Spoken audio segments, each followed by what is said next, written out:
Teman-teman, kita lanjutkan pembahasan structure untuk persiapan tes TOEFL. Nah, pada kesempatan ini yang pertama akan kita bahas adalah be careful of object of preposition. Hati-hati terhadap objek preposisi ya. Kenapa kita harus hati-hati? Karena bagi sebagian kita itu biasanya dalam struktur kalimat akan menganggap object of preposition itu sebagai subjek. Padahal object of preposition itu bukan subjek, maka hati-hati. Kita langsung mulai saja. Objects of preposition. A preposition is followed by noun, pronoun, gerund, or noun clause that is called an object of preposition. Preposisi, kata depan, diikuti oleh kata benda, kata ganti, dan gerund. Gerund itu kata kerja yang sudah dalam bentuk verb ing. Contoh eat jadi eating. Or noun clause atau klausa kata benda yang disebut sebagai objek preposisi. Nah, if a word is an object of a preposition, it is not the subject. Jika sebuah kata sudah menjadi objek of preposisi, kata tersebut tidak bisa menjadi subjek atau kata tersebut bukanlah subjek. Nah, ini ada beberapa contoh preposisi ya, ada banyak sekali, teman-teman dibiasakan saja. Karena kalau dihafalkan ini ya banyak sekali. Biasakan saja, nanti juga terbiasa. Contoh di sini ada about, ada both, across, after, dan lain sebagainya. Itu contoh-contoh dari preposisi. Kita langsung saja ya, misalnya di sini ada contoh kalimat after his exam, Tom will take a trip by boat. Nah, his exams itu terletak setelah after. After itu adalah preposisi. Maka his exam kita sebut sebagai object of preposition. Maka his exam itu bukan subjek. Oke. Maka subjek sebenarnya di kalimat ini adalah Tom. Dan verbnya adalah will take. Oke. Mungkin ada beberapa di antara kita yang masih menganggap bahwa his exam itu sebagai subjeknya. Hati-hati teman-teman, di situ ada after. Jadi his exam itu bukan subjek tetapi object of preposition.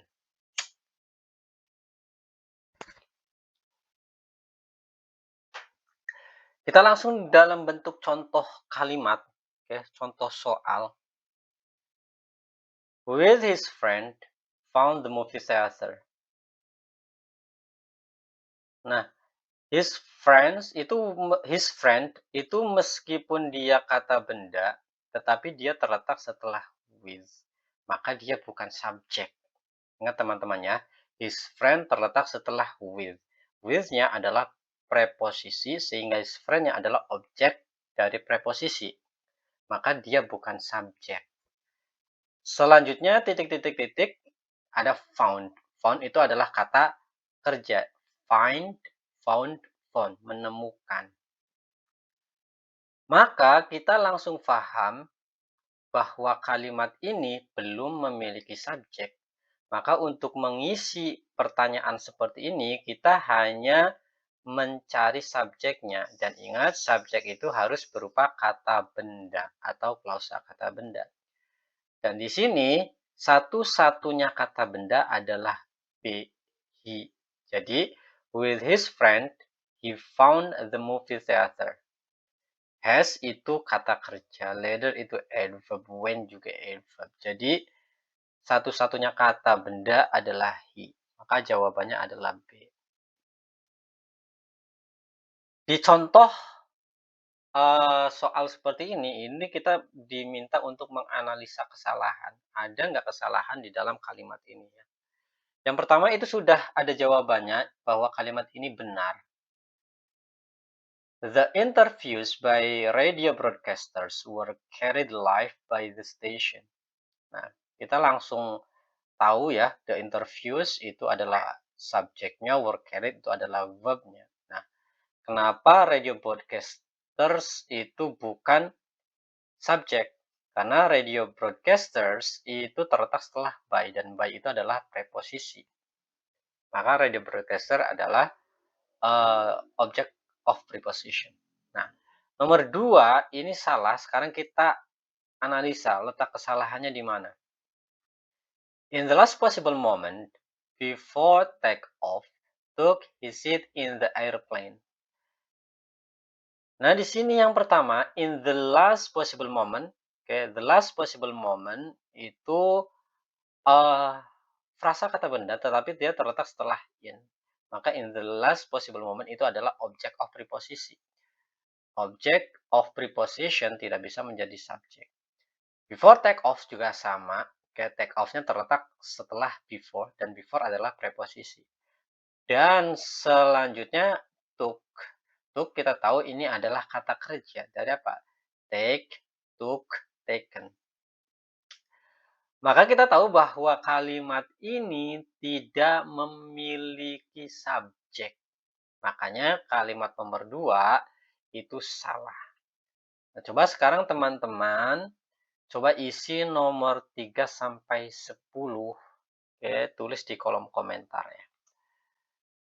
Langsung ke materi selanjutnya, yaitu be careful of positive. Nah, ini juga sama ya. Di antara kita bisa jadi akan menganggap A positif sebagai subjek, padahal dia bukan subjek. Dia adalah A positif. Nah, A positif itu apa sih? A positif itu ya kurang lebih kalau saya artikan secara bebasnya ya keterangan tambahan yang menerangkan si subjek. Itu seperti itu. Nah, kita baca di sini. An appositive is a noun that comes before or after another noun and is generally set off from the noun with commas. Appositif adalah kata benda yang terletak sebelum atau setelah kata benda yang lain. Oke, yang biasanya struktur penulisannya, oke, dia menggunakan koma, dipisahkan antara yang menerangkannya, antara positifnya dan yang diterangkannya itu, kata benda yang diterangkan itu ditulis dengan menggunakan koma. The following appositive structure are both possible in English. Nah, ini contohnya ya. Tom, terus di situ ada koma. A really good mechanic, koma, is fixing the car. Nah, sekarang struktur, kita budah strukturnya. Tom ini sebagai subjek. Ya, verbnya mana? Verbnya is fixing. Maka a really good mechanic-nya itu hanya sekedar apositif. Keterangan tambahan. Dia menerangkan apa? Menerangkan Tom. Jadi kalau inti kalimatnya cuma Tom is fixing the car. Nah, kita ingin memberikan keterangan bagi si Tom. Si Tom itu siapa? A really good mechanic. Nah, contoh yang kedua, a really good mechanic, koma, Tom is fixing the car. Nah, yang membedakan cara penulisannya adalah ketika subjek terletak sebelum apositifnya atau apositif terletak setelah subjeknya, maka cara penulisannya adalah antara subjek dengan apositifnya itu dipisah oleh koma, dan antara apositif dengan verbnya itu juga dipisah dengan koma. Tetapi ketika apositif ditulis di awal baru subjeknya, maka komanya hanya memisahkan apositif dengan subjek. Karena inti kalimatnya di sini kan adalah Tom is fixing the car. Jadi ketika positifnya di awal dia tidak butuh koma.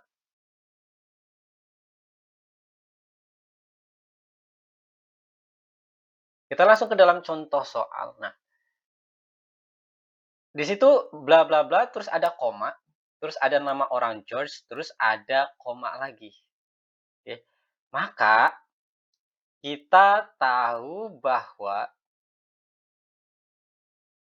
subjeknya itu yang hilang. George hanya berfungsi sebagai apa? Sebagai apositif. Oke. Berarti kita hanya tinggal mencari kata benda untuk kita jadikan sebagai subjek. Oke.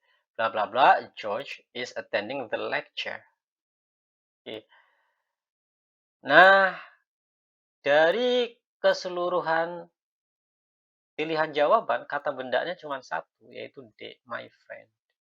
Right now itu adverb, happily itu juga adverb, because of the time juga itu bukan kata benda ya.